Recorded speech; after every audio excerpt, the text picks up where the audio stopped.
लिसान व अल्लमहुल बयान वस्सलातु वस्सलामु अला रसूलिही सय्यिदिल इंसी वल जान व अला आलिही व अस्हाबिही ज़िल खैरि वल इहसान अम्मा बअद फ़अऊज़ु बिल्लाहि मिनश शैतानिर रजीम बिस्मिल्लाहिर रहमानिर रहीम अन्नबिय्यु औला बिल मुअमिनीना मिन अनफुसिहिम व अज़वाजुहु उम्महातुहुम इला आखिरि हादिहिल आया। सदक़ल्लाहु मौलानल अज़ीम व बल्लगना रसूलुहुन नबियुल अमीनुल मतीनुल मुख्तारुल करीम व नहनु अला ज़ालिका मिनश शाहिदीन वश्शाकिरीन वल्हम्दुलिल्लाहि रब्बिल आलमीन।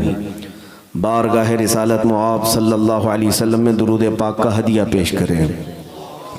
अल्लाहुम्मा सल्लि अला सय्यिदिना व मौलाना मुहम्मदिन मअदनिल जूदि वल करम व आलिही व अस्हाबिहिल किराम व इब्निहिल करीम व बारिक व सल्लिम सलातन दाइमतन सरमदन अबदा।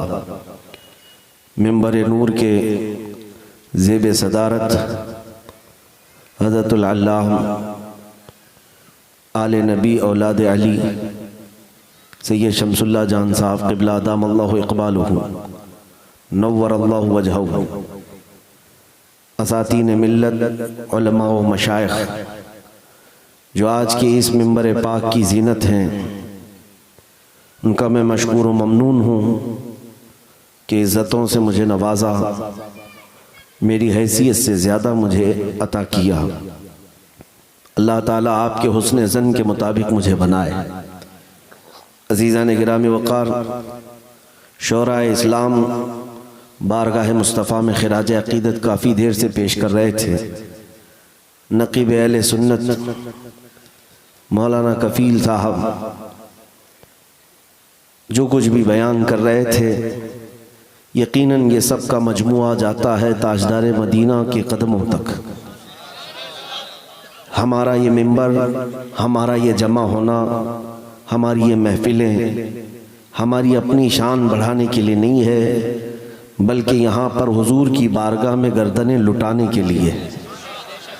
और अगर वो जज्बा हासिल नहीं हो सका तो इस तरह के 100 जलसे भी बेकार हैं। नबी पाक सल्लल्लाहु ताला अलैहि वसल्लम के नाम पर फ़िदा होने का जज्बा हासिल ना हो सका तो करोड़ों जलसों का भी कोई हासिल नहीं है। मैं आज कुर्बानियों की बात करता हूँ। यकीनन आपने बड़ी इज्जतों से मुझे देखा और बहुत अच्छा इस्तकबाल किया, सिर्फ इस बात पर कि नबी पाक सल्लल्लाहु ताला अलैहि वसल्लम की इज्जत पर बात आती है तो ये फ़कीर खड़ा होकर गुस्ताखान रसूल को जवाब देता है या उनको उनकी हैसियत और औकात बताने की कोशिश करता है। यही हमारी इमेज आपके सामने है।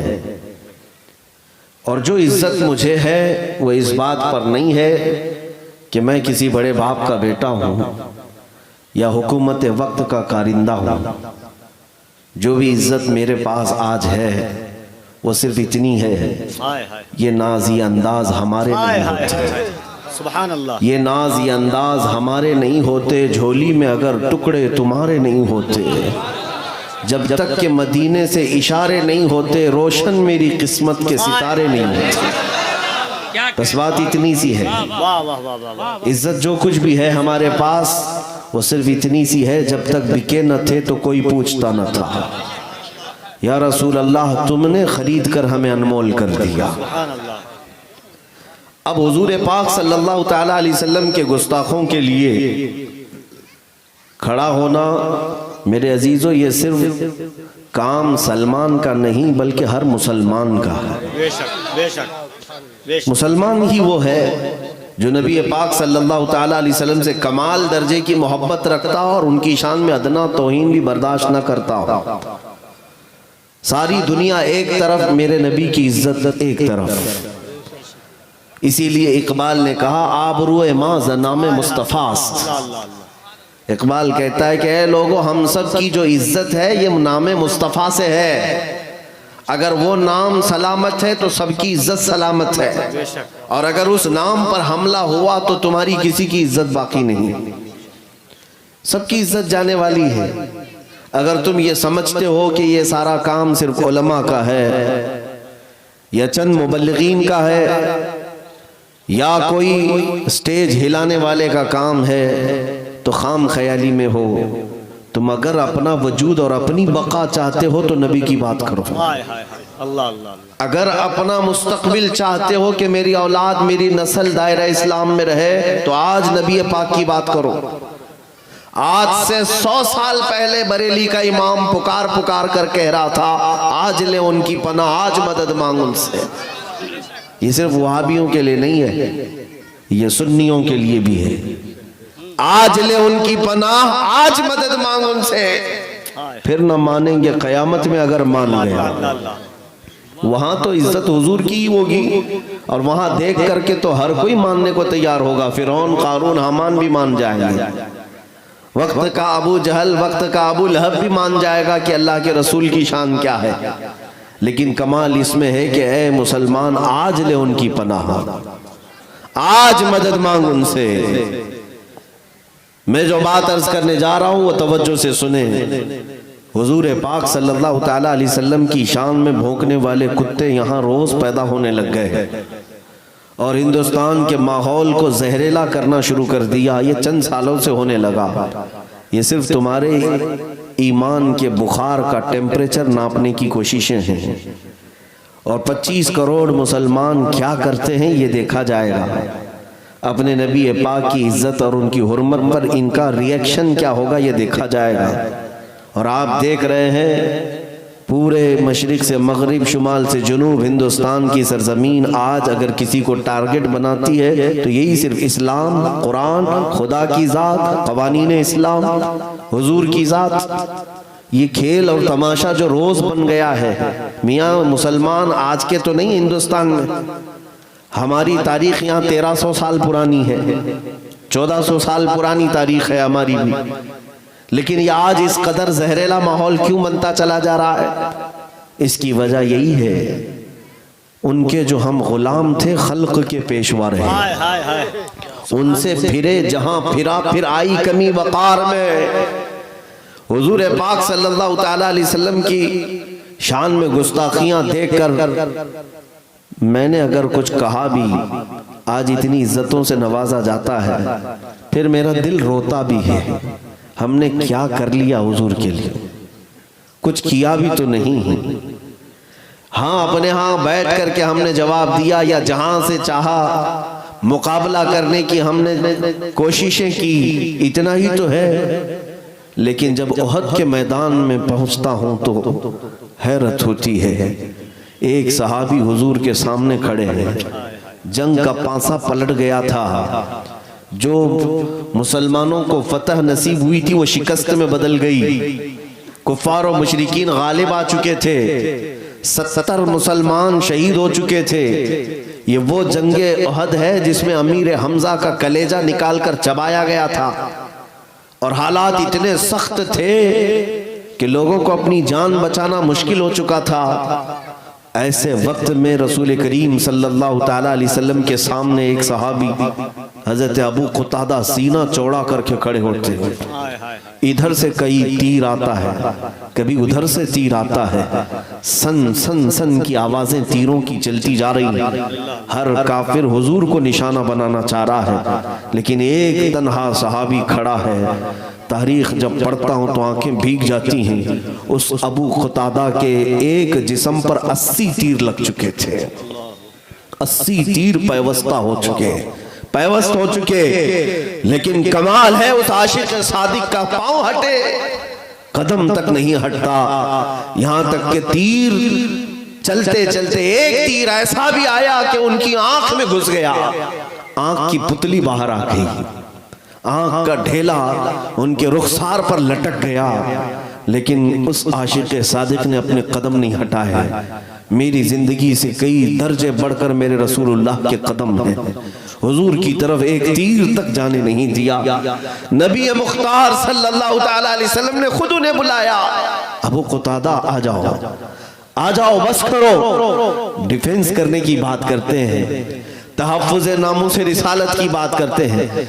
मेरे अजीजों, जिसने 80 तीर खा लिए, पलट करके हुजूर की तरफ अपनी आंख की पुतली हथेली में लेकर खड़े हो गए। रसूल पाक सल्लल्लाहु ताला अलैहि वसल्लम ने अपने हाथों से उनकी आंख को अंदर किया, अपना लुआब पाक लगाया।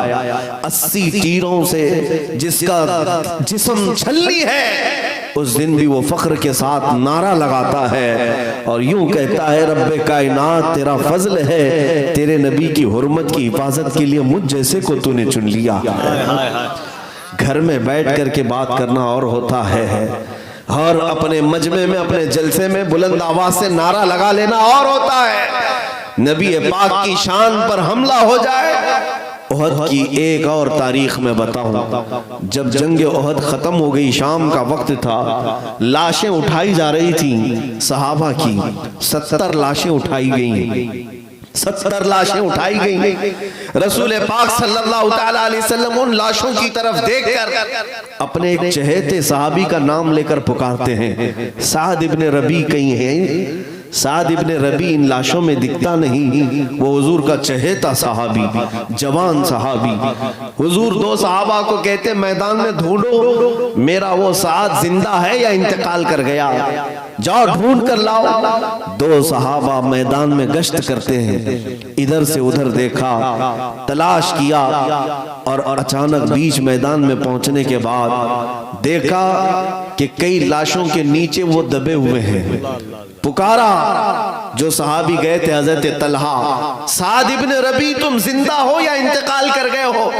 साद इब्ने रबी की आवाज आने लगी, मैं जिंदा हूं, लेकिन मेरे ऊपर लाशें पड़ी हुई हैं। वो आए हुए दो सहाबा ने उन लाशों को हटाया तो देख करके इनकी आंखें फटी रह गईं। साद इब्ने रबी इस हालत में जिंदा थे कि उनके जिस्म पर 12 नेज़े लग चुके हैं, वो पेट फट चुका था, पेट फट चुका था और रूह बाकी थी, जिसका पेट फटकर अंतड़ियां बाहर आ रही हों और अभी रूह चल रही हो। वो दो सहाबा आए साद को उठाने के लिए तो उठ नहीं सके। कहा कैसे आना हुआ? आने वाले दोनों सहाबा ने कहा, साद तुझे अल्लाह के रसूल ने याद किया, मेरे आका तुझे पूछ रहे थे। साद इब्ने रबी इतना सुनते ही उसी मैदान में खून में लथपथ हालत में कहते हैं, ऐ मेरे दोस्तों, जाओ मेरे नबी को मेरा सलाम कह देना, शायद मैं हुजूर तक चलकर नहीं आ सकूंगा, मेरी सांसें इतनी बाकी नहीं है, मैं अनकरीब अब हमेशा के लिए चुप होने वाला हूं, जाओ मेरे रसूल को सलाम कह देना। लेकिन साथ में वो साद इब्ने रबी ने एक जुमला ऐसा कहा जो हमारी रूह को झिझोड़ देता है। हम जैसे जवानों की ताकत को बार बार ललकारता है उनका जुमला, ऐ दरभंगा के गयूर जवानों, अल्लाह ने तुम्हें ताकत और कुव्वत दी है, सेहत और तवानाई दी है, तुम ये समझते हो कि ये बाजू हमारे सिर्फ जिम करने के लिए, क्रिकेट खेलने के लिए और फुटबॉल वॉलीबॉल खेलने के लिए?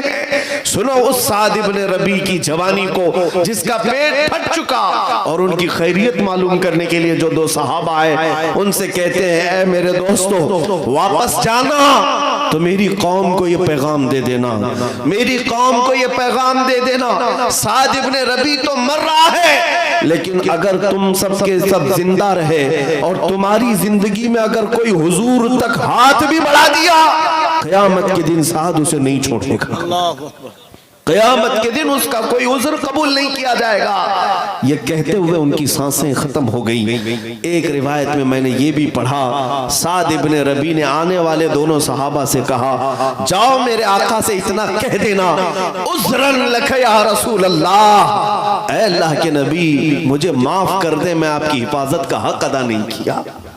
कौन कह रहा है? जिसके जिस्म पर 12 नेज़े लगे हों, सीना फट रहा हो, पेट फट कर अंतड़ियां बाहर आई, और वो कहता है कि मैंने रसूलुल्लाह की हिफाजत का हक अदा नहीं किया। हम बिस्तरों पर रात भर आराम करते हैं, नरम नरम ग़िज़ाएं खाकर, ऐश और इशरत के घरों में हम आराम करके फिर यहाँ बैठकर नारे लगाकर हम ये कहते हैं कि हम हुजूर की इज्जत की हिफाजत कर रहे हैं। अज़ीज़ान गिरामी, सच कहा था शायर ने, ये शहादत राहगह उल्फत में है कदम रखना, लोग आसान समझते हैं मुसलमान होना। तुमने अभी हुजूर के नाम पर बर्दाश्त ही क्या किया है? हुजूर के नाम पर अभी सहा क्या है? कुछ भी तो नहीं। आज मुझे बताओ किसने तुम्हारी गर्दन पर तलवार रखी कि तुम नमाज पढ़ोगे तो गर्दन काट दी जाएगी? आज तक मेरे ख्याल से हिंदुस्तान की सरजमीन पर किसी मस्जिद में तलवार तुम्हारी गर्दन पर नहीं रखी गई। कौन तुम्हें रोकता है नबी पाक की शान में नाते पढ़ने से? कोई है? तुम्हें रोकने वाला यहाँ कोई नहीं, टोकने वाला कोई नहीं। ना तुम्हारी गर्दनों पर तलवार रखी गई है, बावजूद उसके तुम आराम से बिस्तर पर सोकर नमाजें क्यों कज़ा करते हो? हुजूर के नाम पर कोई आज तक तुम्हें रोकने वाला नहीं कि तुम मोहम्मद मोहम्मद सुबह शाम पुकारते रहो। मजाल है यहाँ किसी की कि तुम्हारी जुबान खींचे, बावजूद उसके तुम्हारी जुबान आज गंदे गानों की और गंदे नगमों की दिलदादा हो चुकी है, और तुम्हारी जुबानों पर इश्क रिसालत मुआब के नगमे नहीं आते, हुजूर की नाते नहीं आती। कुछ तो हमें बदलने की जरूरत है। मेरे अजीजों, आज जो लोग ये वावेला मचा रहे हैं कि हमारा माहौल खराब हो गया, क्यों ना खराब होगा? इस्लाम को तुमने अपने घरों में अजनबी कर दिया है। नबी पाक की सुन्नतों से तुम खुद नाआशना होने लग गए। हमारे मुआशरे में अब मुझे बताओ, अभी अगर मैं एक नारा लगाऊं हुजूर के नाम पर, गर्दन कौन फिदा करेगा? हर एक के दो दो हाथ उठ जाएंगे, गर्दनें उठ जाएंगी। मेरे अजीजों, जो हुजूर के नाम पर गर्दन कुर्बान कर सकता हो, रसूल पाक पर जान देने की बात करता हो, वो फजर में अपना बिस्तर छोड़ने को तैयार नहीं। अल्लाह के घर से उसे बार बार बुलाया जाता है, वो नमाज की तरफ आने को तैयार नहीं। कौन सी जान दोगे? कौन सी जान दोगे? मेरे अजीजों, इस्लाम को हमने आज अपने घरों में अजनबी कर दिया। मैं दो चंद दिन पहले की बात है, रात भर पढ़ता रहा और आंखें डबडबाती रही। तारीख पढ़ने के बाद मैं नौजवानों को गुजारिश करूंगा, इंटरनेट तुम्हारे हाथ में है, मोबाइल तुम्हारे हाथ में है, सिर्फ गेम खेलने के लिए नहीं है, सिर्फ गंदी तस्वीरें सर्च करने के लिए या दिन भर फेसबुक व्हाट्सएप इंस्टा पे चैटिंग करने के लिए नहीं है। थोड़ा तारीख इस्लाम का मुताला भी कर लो, तुम्हारे जियाले तुम्हारे असलाफ के किरदार का मुताला भी कर लो। तुम किसके वारिस हो ये भी जरा पढ़ लिया करो, तुम किसके वारिसीन में शुमार किए जाते हो ये भी जरा मुताला कर लो। मुझे हैरत हुई जब पढ़ रहा था, ये वो इस्लाम है जो एक रेगिस्तान की सरजमीन से निकला, देखते देखते पूरी दुनिया में छा गया। वो मदीने के छप्पर के घरों से निकला था। खाने पीने की किल्लत ऐसी कि एक खजूर पर 4 सहाबा पूरा दिन गुजार लेते थे। जब खंदक खोदने की बात आती, पेट पर पत्थर बांधकर 2-2 दिन तक भूखे रह जाते। लेकिन उन फाका कशों को देखो तो जरा, पैरों में चप्पल नहीं, पहनने के लिए कपड़े पूरे नहीं, लिबास में पैबंद लगा है। मस्जिद में जब आते, मस्जिद नबवी में सजदा करके उठते थे, सबकी पेशानियां कंकरियों से चुभी हुई होती। वो नंगी जमीन पर सजदा करने वाले दीवान गाने इश्क मोहम्मद, लेकिन जब बात करते थे तो कैसर और किसरा को पलटने की बात करते थे। रोम के तख्त को पलट दिया, किसरा के गुरूर को, उसके घमंड को मिट्टी में मिला दिया, खाक में मिला दिया। अरे जिस तरफ गए सैले रवां बहता चला गया। हम तारीख पढ़ रहे थे, आखिर क्या चीज थी उनके पास जो ये कहते थे दश्त तो दश्त है, दरिया भी न छोड़े हमने, बहरे जुल्मात में दौड़ा दिए घोड़े हमने। उन्हें ना कोई समंदर रोक पा रहा था, ना कोई आंधी रोक पा रही थी, ना कोई जंगल रोक पा रहा था, ना कोई दरिंदा रोक पा रहा था। आखिर कौन सी वो ताकत थी? उनकी सीमा क्या थी? उनकी सरहदें क्या थी? अल्लाह अल्लाह। आज 25-30 करोड़ मुसलमान परचमे इस्लाम लहराने के लिए झिझक महसूस करते, डर महसूस करते, पता नहीं कौन आ जाएगा, कौन क्या कर लेगा। लेकिन तारीख का मुताला करता हूं तो फिर पता चलता है बड़े बड़े राजे महाराजे और घमंड और गुरूर के नशे में यहाँ चूर लोगों के दरमियान एक मर्द कलंदर गरीब नवाज आया, मोइनुद्दीन हसन चिश्ती आया। न उसने ताकत के गुरूर को देखा, ना सामने वाले की हैसियत को मलहूज रखा, बल्कि वो अल्लाह उसके रसूल पर तवक्कुल करते हुए अपने सजदों से इस सरजमीन को ऐसा लालाजार बनाया कि जिस जगह देखो उस गरीब नवाज के नाम की आज भी धूम है। आखिर कौन सी ताकत थी, वो जहां जाते रहे। इकबाल इसीलिए तो कहता है कुछ बात तो है कि मिट्टी नहीं हस्ती हमारी, सदियों रहा है दुश्मन दौरे ज़मा हमारा, रुकता न था किसी से सैले रवा हमारा, हर जगह फतह के झंडे तुमने गाड़े, ईरान को घुटने टेकने पर मजबूर किया,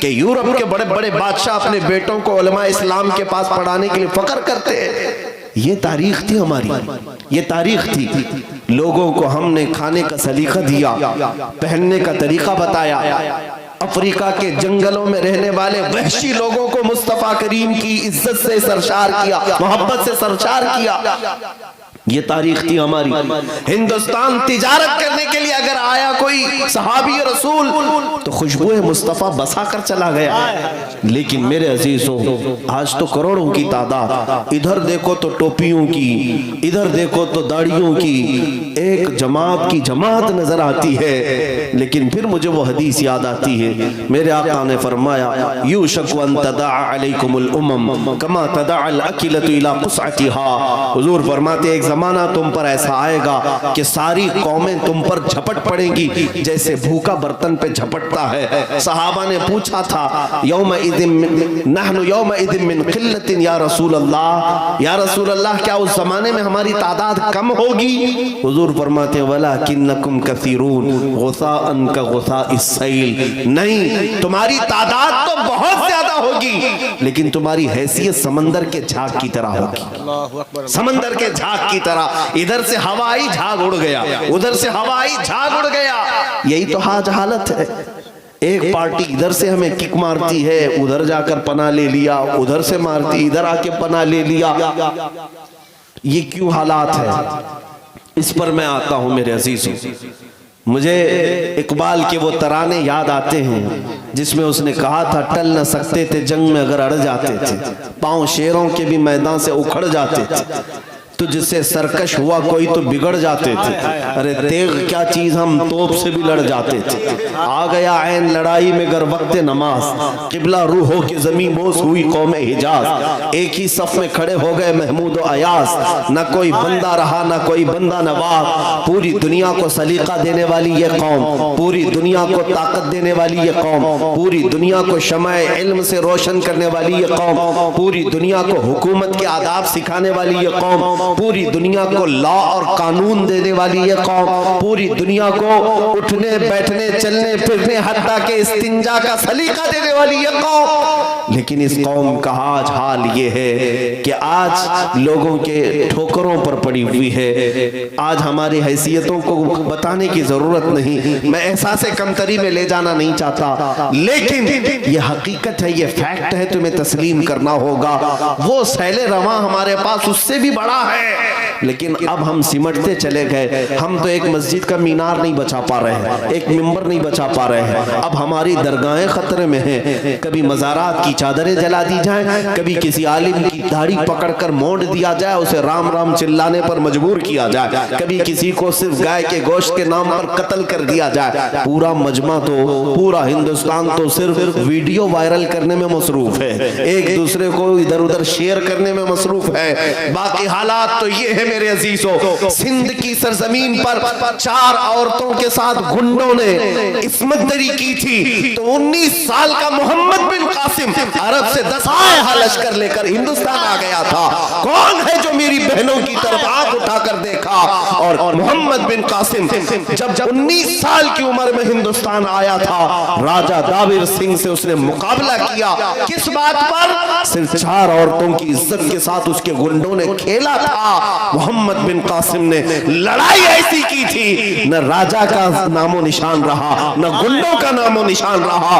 पूरे तख्त और ताज का तन्हा मोहम्मद बिन कासिम मालिक बनकर रहा। वो तो फतह करने नहीं आया था, अपनी बहनों की चीख सुन करके आया था। यहाँ तुम्हारे पड़ोस से न जाने कितनी माएं चीख रही हैं, कितनी बहनें अपनी इज्जत को लुटती हुई शिकायतें करती हैं, किसी के कानों पे जूं तक नहीं रेंगती। अजीजा ने गिरामी, ये सारी इज्जतें बाद में, हमारी माएं लुटती हैं, बेटियां लुटती हैं, मस्जिदें लुटती हैं, खानकाएं लुटती हैं, ये सब बाद में। इससे बढ़ करके तो ये है, शर्म से डूब मरने की बात। मुझे एक बात याद आती है, बरेली शरीफ हाजिर हुआ था, वहां के बुजुर्ग और खानकाहे रज़विया की आबरू मेरे साथ मुसाफे के दौरान उन्होंने मोहब्बत के साथ कहते कहते उनकी आंखों से आंसू मैंने देखे। कहा कि मौलाना आप बात तो कर रहे हैं, खिताब कर रहे हैं, हिंदुस्तान में मुसलमान है कहाँ?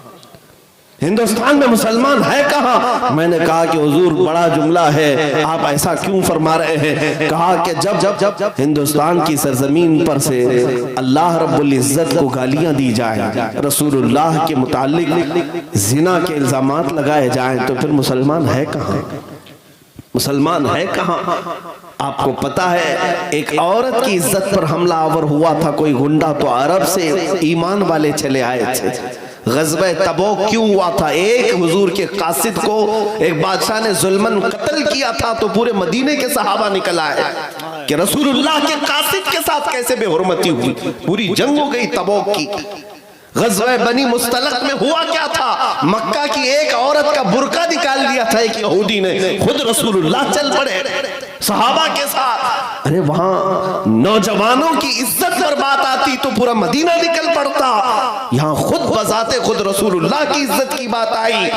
लोग अपनी कुर्सियां संभालने में मसरूफ है, लोग अपने घर बार संभालने में मसरूफ हैं। मुझे इस बात का अंदेशा जरूर है कि मेरी इस गुफ्तगू का ये दज्जाली मीडिया क्या असर लेती है और हमारे मुखालिफ दुश्मनाने इस्लाम क्या असर लेते, मुझे अच्छी तरह मालूम है कि यहाँ पर हमें ये कह दिया जाएगा कि भड़काऊ भाषण है, लोगों को भड़काता है, प्रोवोकिंग करता है, और लोग इससे इंप्रेस होकर मर्डर तक कर जाएंगे, फला कर जाएंगे। तुम हजार मेरे मुतालिक कह लो, मुझे इसकी फिक्र नहीं। तुम मुझे आतंकवाद कह दो, दहशतगर्द कह दो, टेररिस्ट कह दो, मुझे इसकी फिक्र नहीं। मैं रसूलुल्लाह की बारगाह में जाने वाला हूँ, कब्र में मुझे उस बात की फिक्र है।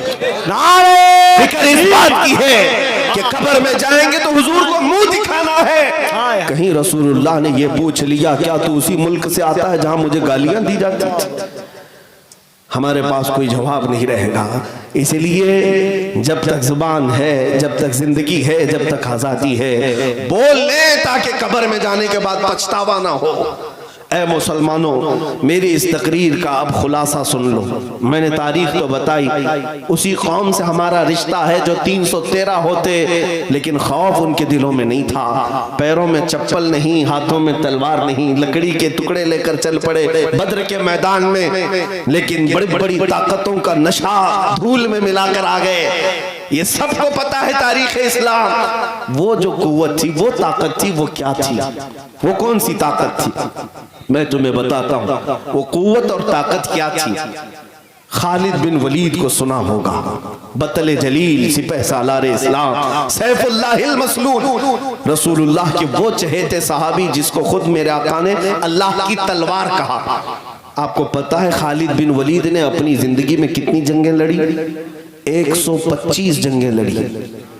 125 जंगें। तुम उतना खेले भी नहीं होगे मैदान में, वो जंगों में शिरकत कर चुके हैं। जंग का मतलब समझते हो? जान हथेली पर लेकर जाना, कब कहां से तीर आ जाए, कब कहां से तलवार चल पड़े और गर्दन कट जाए। खालिद बिन वलीद खुद कहते मेरे पूरे जिस्म में एक बालिश्त जगह भी बाकी नहीं जहां तीर ना लगा हो, जख्म ना आए, पूरे जिस्म पर। और मालूम है आपको, वो जो तलवार उठाते थे, उनकी तलवार का एक हाथ का जो उनकी तलवार का वजन था 35 किलो का था। और वो मैदान में जब अड़े रह जाते, जंगे मौता एक जंग ऐसी है जिसके मुतालिक खुद खालिद बिन वलीद कहते हैं एक दिन में सुबह से शाम तक मेरे हाथ से 9 तलवारें टूटी, 9 तलवारें टूटी, लेकिन मैदान से हटे नहीं। उस खालिद बिन वलीद की बात कर रहा हूं जिसने जिंदगी में 125 जंगें लड़ी और कभी शिकस्त नहीं खाई, कभी शिकस्त नहीं खाई, हमेशा फतह और परचम इस्लाम लहरा कर आते रहे। एक जंग में उनके साथ एक मामला हुआ, उनकी टोपी, उनका अमामा मैदान में गिर गया लड़ते लड़ते। 4 बड़े बड़े पहलवान उनके सर पर सवार थे, दुश्मनाने इस्लाम। तलवार गर्दन के करीब थी, लेकिन खालिद बिन वलीद ने उस तलवार की तरफ जरा बराबर नजर नहीं की, तवज्जो नहीं किया। अपने अमामा उठाने और अपनी टोपी उठाने के लिए चल पड़े। जंग के मैदान में कोई गर्दन पर तलवार लेकर खड़ा हो, अपना डिफेंस करना चाहिए, अपना बचने की रास्ते देखने चाहिए, ना कि टोपी कपड़ा चप्पल देखें। जंग के उसूल तो ये हैं। लेकिन खालिद बिन वलीद अपना मामा उठाने के लिए चल पड़े, उठाया, चूमा और फिर रख लिया। जो खड़े थे दुश्मन वो देखते रह गए। पूछा कि तुम ही वो खालिद बिन वलीद हो जो सिपह सालार इस्लाम? कहा मैं हूं। कहा ये ऐसी हरकत तुमने आज की, एक आम फौजी भी नहीं करता ऐसी हरकत, आम सिपाही भी नहीं करता। ऐन जंग के वक्त जब दुश्मन तुम्हारे सर पर खड़ा हो, तुम अपनी टोपी उठाने जा रहे हो, अपने अमामा उठाने जा रहे हो। खालिद बिन वलीद ने कहा, नादानो तुम समझते नहीं, ये मेरे लिए सिर्फ टोपी नहीं है, ये मेरा सिर्फ अमामा नहीं। तुम क्या समझते हो, तुम क्या समझते हो कि खालिद बिन वलीद ने बेवकूफी की? बात दर हकीकत ये है कि मैं इस अमामे को उठाने के लिए इसलिए चल पड़ा कि इस अमामे में मेरे रसूलुल्लाह के 3 मुँह मुबारक रखे हुए हैं। मेरा विजदान ये है, मेरा यकीन ये है। खालिद कहते हैं मैं अपनी ताकत और कुव्वत के बलबूते फतह नहीं करता, मुझे जो फतह मिलती है वो रसूलुल्लाह के मुँह मुबारक की बरकत से। नारे तकबीर, नारे रिसालत, अज़मते मुस्तफा, रिफाते मुस्तफा, नामूसे मुस्तफा।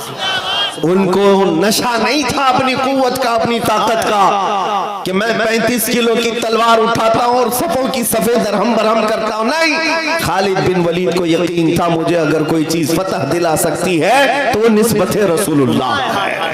रसूलुल्लाह की निस्बत ही मुझे फतह से हम किनार कर सकती है। आज भी मैं आपसे यही कहना चाहता हूं, कभी अपनी तादाद की तरफ मत देखो। बिछड़े हुए हैं तो क्या हुआ, टूटे हुए हैं तो क्या हुआ, घर बार नहीं है तो क्या हुआ। इतनी बात तो है कि तुम्हारा सीना अब भी नबी के नाम पर धड़क तो रहा है, हुजूर के नाम पर मचल तो रहा है।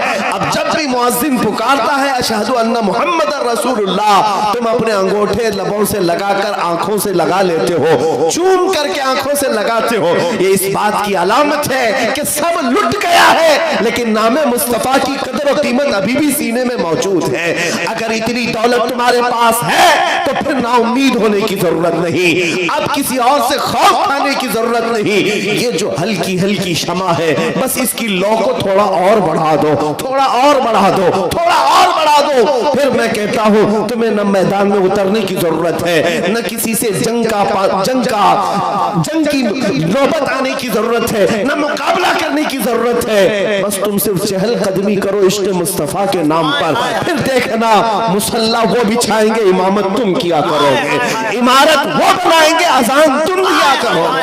सुभान अल्लाह। बात सिर्फ इतनी है, सीना हो तो मुस्तफा के इश्क में धड़कने लग जाए। मैं बात करता हूँ सुल्तानुल हिंद मोइनुद्दीन गरीब नवाज की। जब वो हिंदुस्तान आ रहे थे, ये वो वक्त था जब शिहाबुद्दीन गौरी शिकस्त खाकर वापस जा रहा था। शिहाबुद्दीन गौरी के पास 1.5 लाख की फौज थी, हाथी घोड़े साजो सामान सब थे, लेकिन यहाँ के राजे महाराजाओं से शिकस्त खाकर जा रहा था। जब गरीब नवाज आ रहे थे 8 फकीरों के साथ, और एक रिवायत में 40 फकीरों के साथ आ रहे थे। रास्ते में मुलाकात हो गई, बादशाह ने अपने कासिद भिजवाए और पूछा, देखने में तो दुर्वेश मुसलमान लगते हैं, किधर का सफर है, कहाँ जा रहे हैं, पूछाओ। कासिद आया, पूछा बाबा कहाँ जा रहे हो? गरीब नवाज ने कहा हिंदुस्तान फतह करने जा रहे हैं, हिंदुस्तान फतह करने जा रहे हैं। तो बादशाह को जब ये खबर मिली तो हंसने लगा, हमारी 1.5 लाख की फौज है, हाथी घोड़े साजो सामान है, और ये 8 फकीरों की जमात जा रही हिंदुस्तान फतह करने की बात कर रहे हैं। वो हंसने लगा। मोइनुद्दीन चिश्ती ने फरमाया, शिहाबुद्दीन तुम में और मोइनुद्दीन में फर्क ये है कि तू हाथी घोड़े साजो सामान के भरोसे पे गया था, मोइनुद्दीन सिर्फ अल्लाह उसके रसूल के भरोसे पर जा रहा है,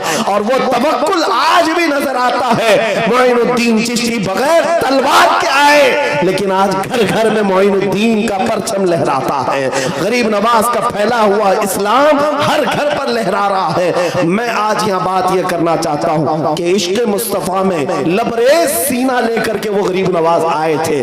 क्या नहीं किया गया उनके साथ, क्या नहीं किया गया? अरे ये जो कुछ हो रहा है ये कोई नया नहीं है। आपको ऐसा लगता है कि 2014 में हुकूमत बदल गई और इतना सब होने लगा, ये हर जमाने में होता रहा है। मॉब लिंचिंग तो मक्का वालों की भी आदत थी। बिलाल हबशी के साथ क्या करते थे, खुबैब इब्न अदी के साथ क्या करते थे, खब्बाब इब्न लारत के साथ क्या करते थे। मॉब लिंचिंग ही तो है, एक मुसलमान को निहत्था पकड़ना, मारना और फिर हैबत तारी करना, दहशत तारी करना। 1400 साल पहले से तारीख आ रही है। तुम्हें घबराने की क्या जरूरत है, डरने की क्या जरूरत है। ये हर जमाने में अबू जहल होते रहेंगे, लेकिन अल्लाह की शान ये है हर जमाने में यजीद के मुकाबले में कोई हुसैन जरूर आता रहेगा। बेशक बेशक गुलाम हुसैन जरूर पैदा होता रहेगा, परचम इस्लाम वो लहराएगा। मोइनुद्दीन हसन चिश्ती गरीब नवाज रज़ियल्लाहु ताला अन्हु जब तशरीफ लाए, एक मौके पर ऐसा भी हुआ कि आपकी बातों को सुन सुन करके लोग जौक दर जौक इस्लाम में आ रहे थे। राजा को ये बात खाने लग गई, पृथ्वीराज को। उसने सोचा कि इस फकीर का रास्ता रोकना है।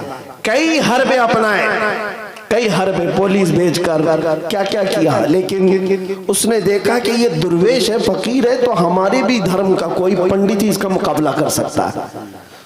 तो उसके धर्म का एक बहुत बड़ा महंत था, पंडित था, उसका नाम तारीख में रामदेव बताया गया है। ये वाला नहीं है, ये वाला कोई महंत भी नहीं, पंडित भी नहीं, गरीब नवाज के जमाने का रामदेव, वो दोनों आंख वाला था।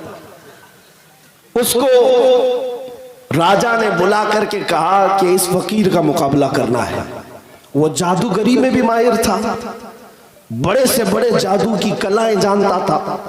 पहले उसने देखा और पूछा कि फला फकीर जो चंद दिनों पहले ऊंटों को बिठा दिया था वही? कहा वही है। तो उसने कहा ये मेरे बस का काम नहीं, मैं उसके साथ शास्त्रों से मुकाबला नहीं करूंगा। जब राजा ने बहुत ज्यादा जोर दिया तो रामदेव ने कहा ठीक है, मैं जादू के मंत्रों से उसका मुकाबला करूंगा, आप मुझे इजाजत दें। बादशाह ने कहा, राजा ने कहा ठीक है। कहा उसके साथ और भी पुजारी, तकरीबन 250-300 पुजारी, और सबको उसने मंत्र सिखाए और कहा मैं जो बोलूं वो बोलते जाना, और जाएंगे हम मुकाबला करेंगे। इसलिए कि हमारे जो जादू के मंत्र ये पढ़ने के बाद उस फकीर का कोई काम हम पर असर नहीं करेगा। ये चल पड़े 300 लोगों का काफिला। सरकार गरीब नवाज उस वक्त अपने खीमे के बाहर मुसल्ला बिछाए बैठे थे, असर की नमाज पढ़ रहे थे। आपके खादिम ने खबर दी नमाज के फौरन बाद कि एक बड़ी जमात आ रही है पुजारियों की और कुछ मंत्र पढ़ते हुए आ रहे हैं। सरकार गरीब नवाज ने हिसार खींचा अपने पास और अपने खादिम को भी बिठाया, कहा उनका कोई दावा असर नहीं करेगा। उसके बाद वो करीब से करीब आते गए, इतने दूर आ गए कि सीधे वो रामदेव गरीब नवाज के मुसल्ले के पास आया। जब हजरत सरकार गरीब नवाज सजदे में थे, सर उठाया, खादिम से कहा कि उनको पलट जाने के लिए कहो, लेकिन वो नशे में चूर थे। कहा कि हम इस दुर्वेश से, इस फकीर से बात करने आए हैं, खादिम से, गुलाम से नहीं। सरकार गरीब नवाज ने अपना चेहरा फेरा। उस वक्त आपकी आंखों में जलाल था। जैसे ही आपने उस महंत को देखा, उसका पूरा जिस्म कांपने लग गया, कपकपी तारी हो गई। ऐसी कपकपी तारी हुई कि वो गश खाकर गिर पड़ा और तड़पने लगा जमीन पर। हज़रत सरकार गरीब नवाज ने पानी मंगवाया, उसके सीने पर छिड़काव किया। सीने पर छिड़कने के बाद हुआ ये कि वो उठा, अपने साथ आए हुए हर पुजारी को पत्थर से मारने लग गया। जितने आए थे सबको मारने लगा, किसी का सर फूटा, किसी की नाक फूटी, हर कोई जान बचाकर भागने लग गया। सब छोड़ छोड़ कर भाग गए, राजा के पास चले गए और कहा जिसको तू हमारा सिपह सालार बनाकर भेजा था वही हमारी कुटाई कर रहा है, वही हमारी धुलाई कर रहा है। अब हुआ ये कि ये बेकाबू सरकश घोड़ा जिस तरह बिदक जाता है, इधर से उधर नाच रहा है। सरकार गरीब नवाज ने उसका हाथ पकड़ा और अपने करीब किया, अपने खादिम से कहा कि अब रामदेव का दिल बदल चुका है, दिल बदल चुका है।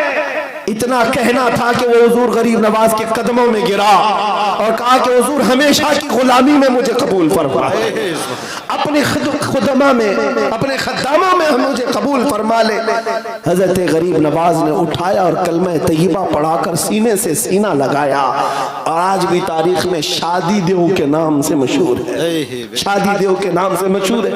एक दो नहीं, कई मुकाबले हुए, लेकिन मैं एक बात यहाँ इसलिए अर्ज करना चाहता हूँ कि वो तो बिना तलवार के आए थे, बिना हथियार के आए थे, लेकिन सीने में जो इश्क़ मुस्तफा का हथियार था, बड़ी सी बड़ी ताकत को सरनिगू कर दिया करता था, घुटने टेकने पर मजबूर कर दिया करता था। इसीलिए कहा इकबाल ने, कुव्वत इश्क से हर पस्त को बाला कर दे, कुव्वत इश्क से हर पस्त को बाला कर दे, दहर में नामे मोहम्मद से उजाला कर दे, कि मोहम्मद से वफा तूने तो हम तेरे हैं, ये जहां चीज है क्या लौह कलम तेरे हैं। ऐ नौजवानों, मेरा ये मैसेज है, अब दुनिया जिंदगी गुजारने के तौर तरीके बदलो, दुनिया तुम्हारी तरफ आस लगाई देख रही है। कहां है वो मोहम्मद अरबी के गुलाम, कहां है वो जो इज्जतों की हिफाजत करते, बच्चियों के चेहरों से आज नकाब हटाए जा रहे हैं, हिजाब हटाए जा रहे हैं। क्या तुम तमाशा बीन बन करके रह जाओगे?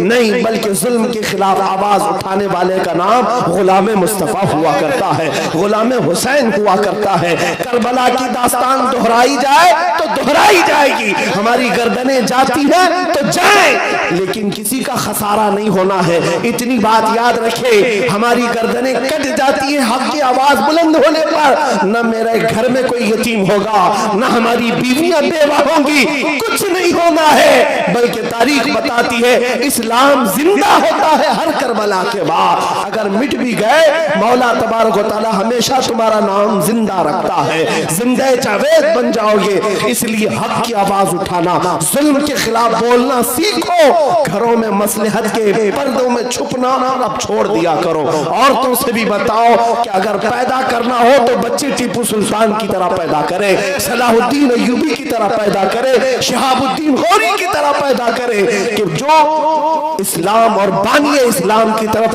उठने वाली उंगलियों का मुंह तोड़ जवाब दे सके। मेरे अजीजों, अब तुम्हारा वक्त आ चुका है, जिसको इकबाल ने कहा था, कुफ्र दम तोड़ देगा टूटी हुई शमशीर के साथ। तुम्हारे पास कुछ नहीं है, कुछ नहीं है, पता है। हर कोई यही कहेगा, मौलाना बड़ी बड़ी बातें कर रहे हो आप, है क्या इनके पास? मुझे भी पता है, मैं जो बड़ी बड़ी बातें कर रहा हूँ मुझे अच्छी तरह से पता है, मुसलमानों के पास कुछ नहीं है, कुछ नहीं, ना नौकरी है, ना घर है रहने का, ना ही इनके पास मालो दौलत है, जायदाद है, ना असर और रसूख है। हमें पता है इनके पास तो बड़ी बड़ी लिंक भी नहीं है, लेकिन इतनी बात जरूर है, ये फाका कश मौत से डरता नहीं जरा, रूहे मोहम्मदी इसके बदन से निकाल दो।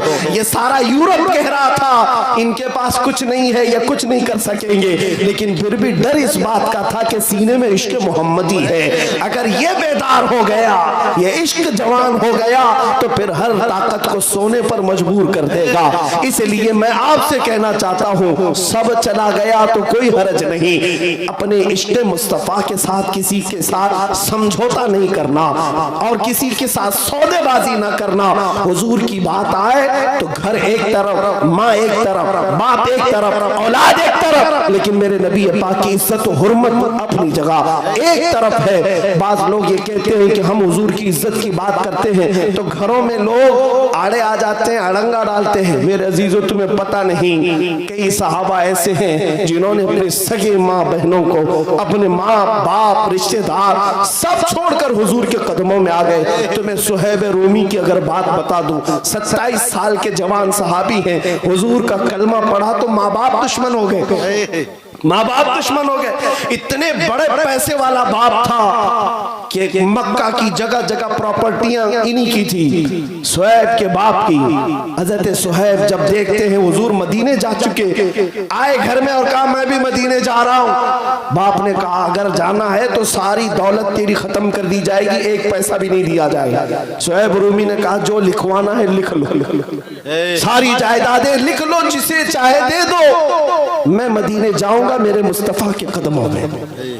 सुनो, बाप को गुस्सा आया, सारी दौलत लिखवा लिया, कहा कि निकल जा मेरे घर से। जब जाने लगा तो माँ पीछे से पुकारती है, कहती है सुहैब तेरे जिस्म पर जो कपड़ा है ना वो हमारी कमाई का है, जो लिबास तू पहना है वो हमारी कमाई का है, ये भी उतार के दे। हजरत सुहैब घर वापस आए, अपना वो लिबास भी उतारा और टाट का कपड़ा जो गोनी होती है वो ओढ़ लिया, कांटे लगा लिए, इसी हालत में मदीने चल पड़े। उनका लिबास तक उतरवाया गया और चले। अभी मक्का की सरहद खत्म भी नहीं हुई थी, बाप बड़े पैसे वाला मक्का के गुंडों को पैसा दे करके भेजता है और कहता है कि मेरा बेटा मदीना जा रहा है, उसे बीच रास्ते में इतना मारो कि वो वापस घर आ जाए। गुंडों को पैसा देकर लगवाया।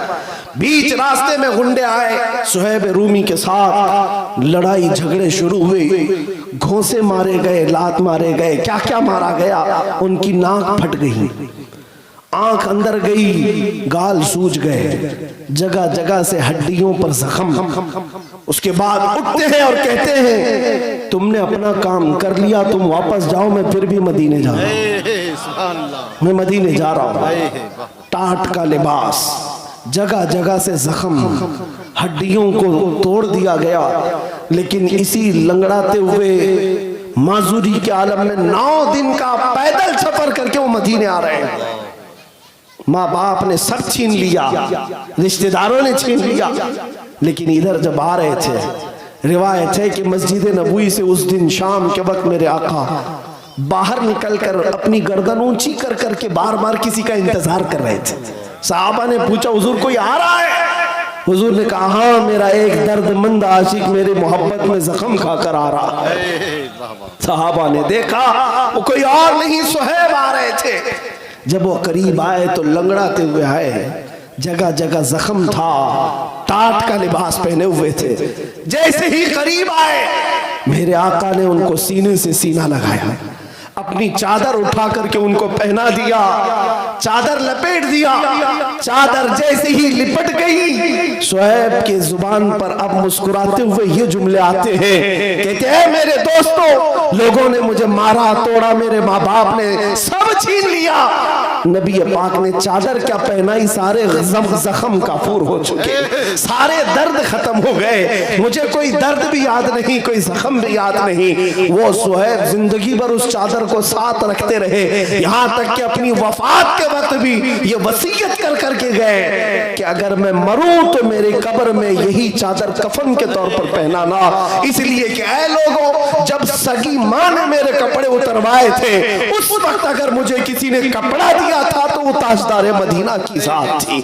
अजीजा ने गिरामी, उन सहाबा ने सब कुछ छोड़ा था हुजूर के नाम पर। अगर तुम्हारी जिंदगी में कभी ऐसा मौका आए तो ये मत देखना ये 4 दिन की दुनिया को राजी रख सकूंगा, मौलाना के साथ नहीं जाऊंगा, ये राजी रहेंगे, कभी नहीं हो सकेगा, ये कभी राजी नहीं होंगे। अगर ज्यादा से ज्यादा इनकी दोस्ती चलेगी तो तुम्हारी कब्र तक, कब्र में दफन करने के बाद घंटा भर भी तुम्हारी कब्र पर कोई बैठने वाला नहीं। ये करीबी दोस्त, करीबी भाई भी तुम्हारे कब्र की तख्तियां बंद करके निकल आता है, मुर्दा चीखता रहता है, ऐ मेरे दोस्तों थोड़ी देर और बैठ जाओ, थोड़ी देर और बैठ जाओ, लेकिन तुम उसे कब्र में दबा करके आते हो, जानते हो एक सुराख भी रोशनी का नहीं होता, हवा की कोई खिड़की नहीं होती, उस अंधेरी कब्र में अगर कोई आता है तो सिर्फ ताजदार मदीना की जात आती, कोई नहीं आता, कोई नहीं आता। जिनके लिए तुमने यहाँ दुनिया में किससे किससे दुश्मनियां मोल ली, यही वो जवान दोस्त तुम्हारा लाशा उठाकर कब्र में अंदर दफना कर चले आते हैं। लेकिन वहां भी अगर कोई आ रहा है वो मदीने का ताजदार आ रहा है। इसलिए जवानों, मुजद्दिद की बात सुनो, बरेली की आवाज सुनो। उस बरेली के इमाम ने कहा था आज ले उनकी पनाह, जब जाकर उनका सामना करना ही है, आज ले उनकी पनाह, आज मदद मांग उनसे, फिर न मानेंगे क़यामत में अगर मान गया। अल्लाह तबारक व तआला कहने सुनने से ज्यादा अमल की तौफीक अता फरमाए। दरभंगा के गयूर जवानों, गरीब नवाज से निस्बत रखने वाले सुन्नी मुसलमानों, इतनी मेरी बात याद रख लेना, गाने बजाने फिल्मी दुनिया से बाज आ जाओ। ये दुनिया तुम्हें कुछ नहीं देगी, न इज्जत देगी, न शोहरत देगी, न दौलत, न ताकत। तुम्हारी इज्जत, तुम्हारी कामयाबी, तुम्हारा सब कुछ रसूलुल्लाह के कदमों से वाबस्ता है। आ जाओ उस मकीने गुंबद खजरा की छांव में, अगर बिलाल भी आता है तो रसूल पाक उसे खाने काबा की छत पर चढ़ा देते हैं। अगर वहां कहीं सलमान फारस से आते हैं, रसूलुल्लाह उन्हें अपने घर वाला बताकर इज्जत से नवाजते हैं। तुम अगर हिंदुस्तान से निकलकर मेरे मुस्तफा को हाजिर और नाजिर जानकर अपने आप को पेश कर दो, आका दहन में जुबान तुम्हारे लिए, बदन में है जान तुम्हारे लिए, हम आए यहाँ तुम्हारे लिए, उठे भी वहां तुम्हारे लिए, तो याद रखना जिसने अपने आप को हुजूर के हवाले कर दिया, फिर जवाब मदीने से आता है कि मेरे आशिक तू मरेगा हिंदुस्तान में, लेकिन तेरी रूह पहुंचेगी जन्नतुल बकी में। हुजूर के कदमों तक हमने आला हजरत को सुना है, बरेली में इंतकाल हुआ लेकिन मदीने में रसूलुल्लाह ने इस्तकबाल किया।